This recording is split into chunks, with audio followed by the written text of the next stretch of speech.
Hi everyone, welcome back to a new post today, and let's continue with the economy of the week for week 2 from January 7th to 12th.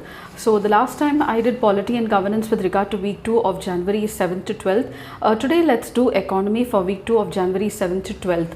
And let me continue with February's polity and economy of the week, polity and governance of the week and economy of the week, and over a period of time in this month I'll complete the remaining 2 weeks of January as well. So let's look at what exactly were the important economic issues that made news in the second week of January from 7th to 12th of 2024. If you look at the very first issue, we know that the states play a very important role in the GDP of the country. So the state's GSDP is the most important determiner about the growth of the overall national GDP. And we have Tamil Nadu, which had an investor summit recently. So it had a global investors meet, and this is one of the this is becoming one of the biggest events for all the states to attract investors, not only in manufacturing but varied sectors as well. So Tamil Nadu had its global business investors meet in 2024. It is the second fastest economy of the country and also the most urbanized state in the country as well. It announced its goal of a $1 trillion economy by 2024, and it had economist Raghuram Rajan along with Arvind Subramaniam there to talk on these issues as well.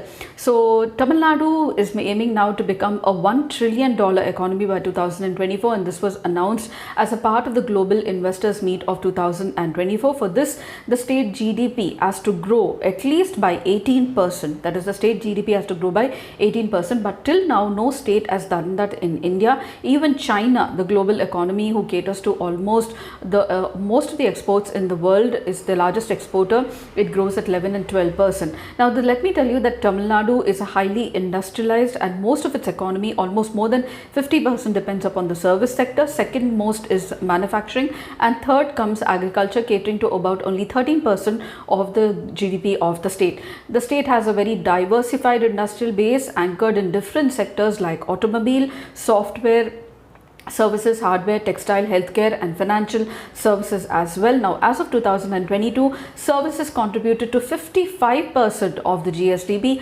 followed by manufacturing at 32% and agriculture at a mere 13%. There are 42 special economic zones in the state, and as per the Government of India report, Tamil Nadu is the most competitive state of India in the year 2023, along with Gujarat and Maharashtra. Now Tamil Nadu is the second largest state that contributed to the national GDP, features among the leaders in several sectors like automobiles, auto components, engineering, pharmaceutical, garments, textile products, leather products, chemicals and plastics, etc. There are 38 districts in the state, and it has the largest urban population by territory or state in the country. Tamil Nadu is the only state in India that has all of these districts covered under industrial corridor projects, and also houses the Defence Industrial Corridor project along with UP. It is the first among the states in terms of number of factories and also industrial workers as well. So when such summits happen in the state and there is a lot of investment, especially there will be employment generation. Apart from that, it contributes to the various sectors of the economy. Diversification happens, and also the growth to the state GSDP, which in turn contributes to the national GDP. So this states like Tamil Nadu and all the other states who work towards a manufacturing and a services economy have a better chance to contribute to a greater national GDP, and this is one of the way in which Government of India can achieve its growth goals. So let's move on to the next most important issue. Now, internationalization of financial markets has happened. So what exactly is internationalization? Internationalization is a process of increasing the movement of enterprises in the international markets, although there is no agreed definition of internationalization. Internationalization of the financial markets is nothing, it means but opening the securities and the bonds market of India to other countries and to other investors abroad. So in this development, the financial internationalization refers to the state and the process of financial activity entity of an economy participating in the financial activities of another economy altogether across administrative divisions, vice versa, the core of which is a process of state financial integration in the world. Now in economics, I already told you what is the meaning of internationalization. Nothing but involvement of enterprises in the international markets. Although there is no agreed definition of internationalization, various organizations give their own definition.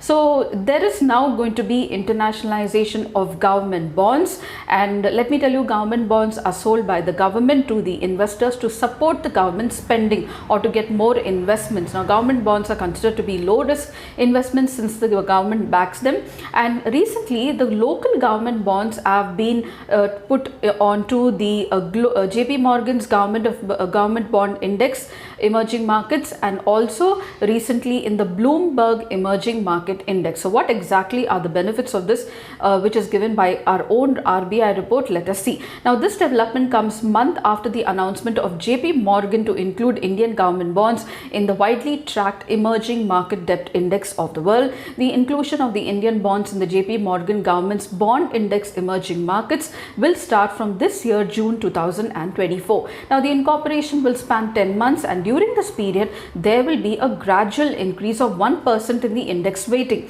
This adjustment in the line with expectations that India will eventually attain a maximum weighting of 10% in the index.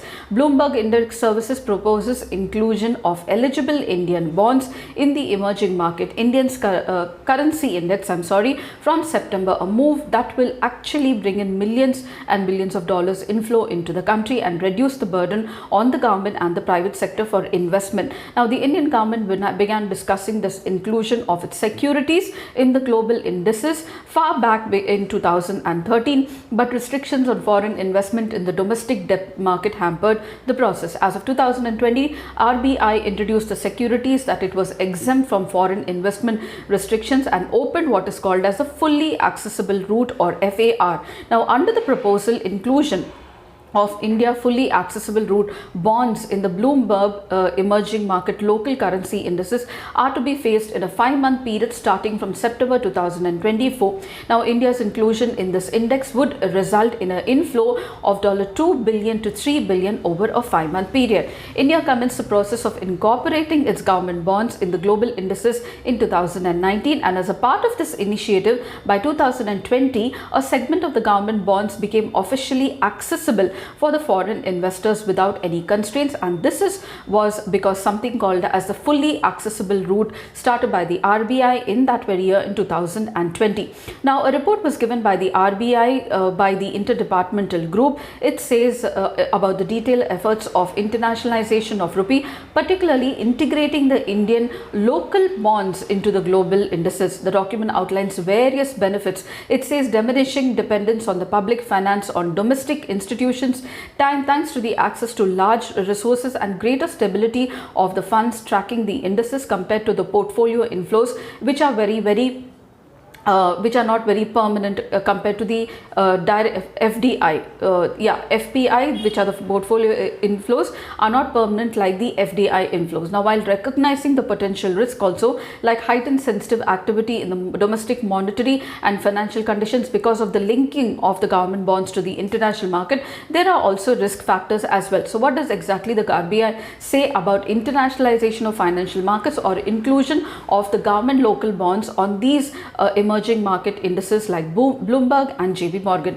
It says diminishing dependence on public finance on the domestic institutions like your banks and the governments. Due to the access to large international resources, there will be greater stability of funds tracking the indices compared to other portfolio inflows. So the government does not now need to depend on FPI. The report also recognizes potential risk like heightened sensitivity to domestic monetary and financial conditions and policies to external factors. This is definitely going to be one of the side effects. Opening of local bonds would facilitate financing of current account and fiscal deficits by engaging the institutional investors with long-term investment horizons, and the cost of public borrowing would decline because of the influx of funds into the local government bonds, which lowers the domestic interest rates for the existing customers in the country. Now these funds would also relieve the balance sheet of the local finance institutions holding holding these bonds. So these are some of the key benefits. And now the next most important issue with regard to electronic component manufacturing in the country. Now recently the government has taken a decision to have a PLI scheme for the electronic components. There is already a scheme for the manufacturing of electronic components and semiconductors by MeitY called as SPECS. Now they are looking at a separate scheme now for the manufacturing of electronic components, and this is only to make India self-reliant in the entire value chain of the electronic ecosystem. The separate PLI scheme would address the issue of government's one-size-fits-all approach. Now under this current SPECS scheme, or the scheme for promotion of manufacturing of electronic component and semiconductors, all the capital goods, active and passive electronic components such as resistors, capacitors, ferrites, diodes, as well as semiconductors, wafers, integrator chips are all bundled together. This existing scheme offers an incentive of 25% of the capital expenditure to the manufacturer electronic components. Especially the passive ones fall into different categories of varying financial requirements, magnitude, sizes, etc. Therefore, a one-size-fits-all approach would not be conducive for the electronic sector. And in order to position India into a global hub for electronic system design and manufacturing, and also to push for the version of national policy and electronics, 3 schemes are being implemented by the government. That is a production link incentive scheme, scheme for promotion of manufacturing of electronic components and semiconductors, and the modified electronics manufacture cluster scheme were notified in April 2020. And the 4th scheme, that is a PLI scheme for IT hardware, was announced in April 2021. Let me tell you that the electronic manufacturing has grown rapidly in India with a compound annual growth rate of 23% during the last 5 years, with domestic production of electronics hardware touching almost $76 billion in 19 and 20. And the electronics manufacturing industry currently provides employment to 2 million people. This to further facilitate large-scale manufacturing and development of the supply chain ecosystem, and also building of new manufacturing clusters in the country. Each electronic manufacture scheme has been carefully constructed, and we need a separate electronic components manufacturing scheme, and therefore a separate PLI for this coming up. Another most important issue is with regard to the external trade taking a dent because of the problem in the Red Sea. Now, prolonged Houthi rebels issue in the Red Sea is going to hurt India's foreign trade worth annual $235 to $240 billion. Now, this is because of the rising shipping and the insurance costs at stake, which are putting exports at stake of numerous items like cars, electronics, machinery, to commodities like your premium rice, food products, chemicals, petrochemicals, and also crude oil imports. These are definitely going to face the price rise. Exports from India could decline up to $30 billion in this fiscal if the current crisis continues and the rout does not subside. As per the initial estimates by the Ministry of Commerce, this is said. Now, India uses the Red Sea to trade with Europe, east coast of US, and bordering countries of Africa and Asia. The goods going to all these areas definitely are going to be impacted. Iran-backed Houthis are attacking the cargo in the Red Sea to declare the support to the Hamas in the Israel conflict. While the conflict has raged, the attacks have intensified, and there is uncertainty about when the things would normalize. Now, the Commerce Ministry, however, has not come up with any official estimate of the effect on India's exports, and also hasn't given up any resolution for dealing with this issue.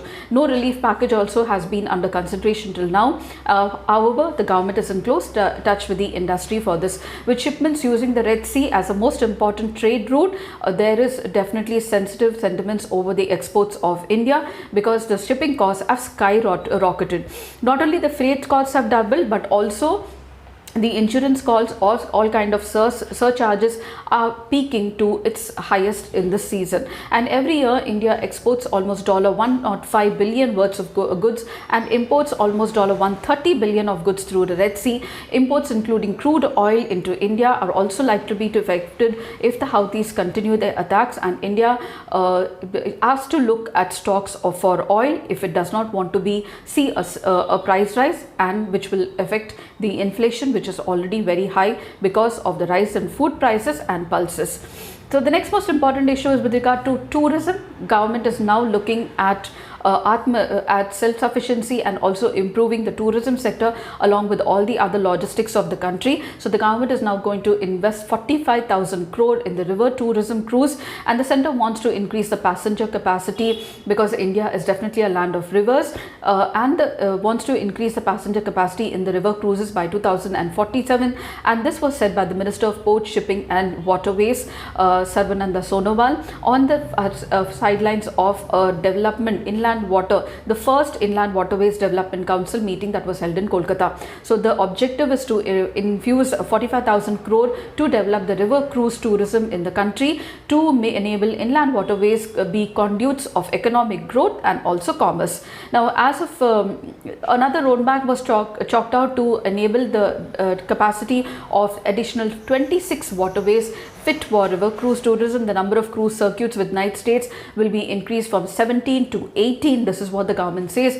And in an effort to boost infrastructure and also inland waterways, a number of cruise terminals now would be coming up, which would be increased to 185, registering a growth of 1,236% from the existing strength of only 15 terminals. Building on the capacity of enhanced circuits, cruise tourism traffic with night stays will be moved up, said the government, by 2047 from just 5,000 to 1.20 lakh. The local cruise traffic on the national waterways without the night stay is also to be increased from 2 lakh to 15 lakh by 2047. Harit Nauka guidelines and also river cruise tourism roadmap of 2047 was inaugurated on the first session of the Inland Waterways Development Council.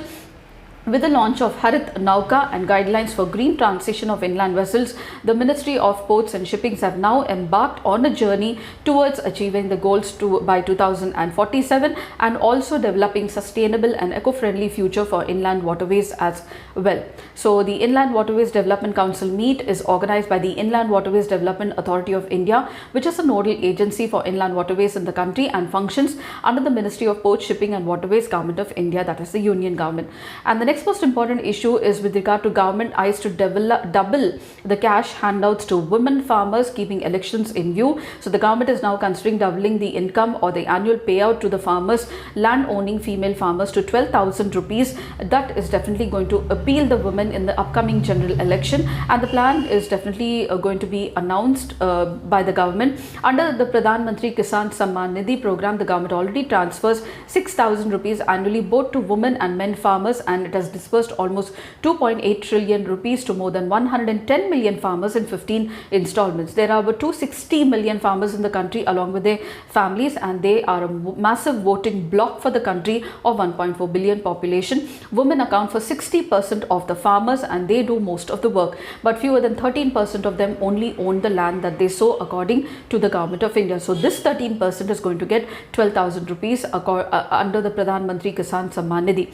Now, according to the government has a goal of doubling the farmers' income, and it has constituted an interministerial committee way back in 2016 to examine the issues with regard to doubling of the farmers' income. And this committee has recommended certain strategies. They are increasing the crop productivity, increasing the livestock productivity, resource use efficiency, reducing in the cost of production. One way of Pradhan Mantri Kisan Samman Nidhi helps in reducing the cost of production because the government helps the farmers in this, increasing the crop intensity, diversification of high value agriculture, remunerative prices for the farmers produce like through your MSP, and also shift in the surplus of manpower from farm to non-farm occupations. And these are all the steps that will be helped if the female farmers are given more amount, and also under the other farmers who are helped under the Pradhan Mantri Kisan Samman Nidhi.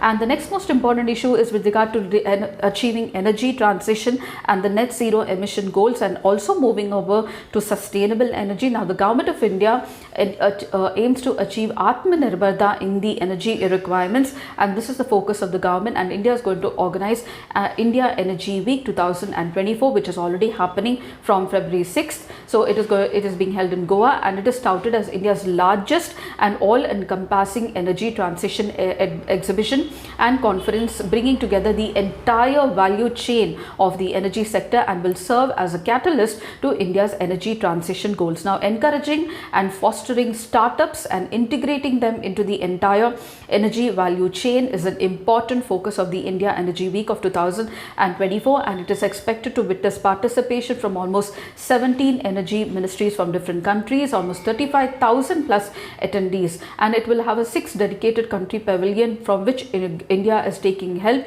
They are Canada, Germany, Netherlands, Russia, UK and USA, and also Make in India pavilion is also going to be there to showcase the innovative solutions in energy that India's MSMEs are spearheading. Apart from that, you have the India Energy Week is being held under the patronage of the Ministry of Petroleum and Natural Gas and is officially supported by the Federation of Indian Petroleum Industry. So Prime Minister during this week is going to during the Energy Week is going to inaugurate ONGC Carnival Center at Beetle Village in South Goa. The Prime Minister has also dedicated a new campus of National Indian Institute of Water Sports to the people. Prime Minister is also participating in Viksit Bharat and Viksit Goa 2024 program. As India now is poised to be the third most largest economy in the world, energy sector plays a very crucial role not only in manufacturing, agriculture but also logistics and infrastructure. And government needs to diversify this energy plan of it also to ensure smoother energy transition without hurting the interests of the people involved in them. Now, India's energy demand because of this is going to double by 2045. Keeping this in mind, the government had started working on developing affordable and sustainable energy solutions. India has also embarked on unprecedented infrastructure push, like 11 lakh crores have been catered to infrastructure sector in the interim budget. This will need a lot of energy for fueling the infrastructure development in the form of assets like railways, roadways, waterways, airways, housing, which will need India to expand and diversify the energy capacity. India is already moving towards clean and renewable energy, and for this it launched the Global Biofuel Alliance during the G20 summit to encourage the use of biofuels in the world, and this would create economic opportunities worth $500 billion. Now, regarding the development of the biofuel sector, ethanol blending now is being taken up by the government on a large scale, and this is witnessed significant rise from just 1.5% in 2014 to 12% in 2023, leading to reduction in carbon emissions of 42 million metric tons, and government has now set a target of 20% ethanol blending by 2025, and now India is focusing on energy transition, looking at biofuels, solar energy, natural green hydrogen energy, which wants to make India a hub of production and export of hydrogen. So these are some of the important points related to the India Energy Week and how exactly is going to help in the entire energy value chain and what exactly Government of India has taken for energy transition, keeping in mind government wants to be Viksit Bharat by 2047. And the second most important issue is with regard to SPV, a special purpose vehicle is going to be set up for implementing the PM Mitra scheme for textile. This is going to be jointly owned by the centre and the states, who are currently being formed to oversee the setting up of 7 mega textile apparel parks in Tamil Nadu, Telangana, Gujarat, Karnataka, Madhya Pradesh, Uttar Pradesh and Maharashtra. The parks have been planned to make India become a global hub for textiles, which are going to be developed in PPP mode and will have world-class infrastructure with plug-and-play facilities. The government has approved the setting up of 7 mega textile apparel parks in greenfield and brownfield site in world-class infrastructure and plug-and-play facility as well. Now, the schemes aim to strengthen Indian textile industry by way of enabling the operations, reducing logistics costs by the entire value chain at one location, attracting investment, generating employment and augmenting export potential from the very same place. The scheme envisages to develop an integrated large-scale and modern industrial infrastructure facility for the total supply chain of the textile. For example, from spinning to weaving, processing, garmenting, textile manufacturing, printing of the machinery industry, everything done at one place, and it is inspired by the 5F vision of the Prime Minister, that is the farm to fiber, to factory, to fashion, and then finally to foreign, making India a net exporter of textiles in the world. And the last issue for the day is about the longest sea bridge linking Mumbai to Navi Mumbai that was launched. It is called as the Atal Setu Nhava Shava Sealing, and this was inaugurated and over the sea, the 22-kilometer Mumbai Trans Harbour Link, officially called as the Atal Setu Navashava. The bridge is going to be first conceptualized. It was conceptualized, 6 decades ago, and it will cut the travel time between Seri and Chirle to under 20 minutes. The Mumbai Trans Harbour Link is 22-kilometer long twin carriageway 6-lane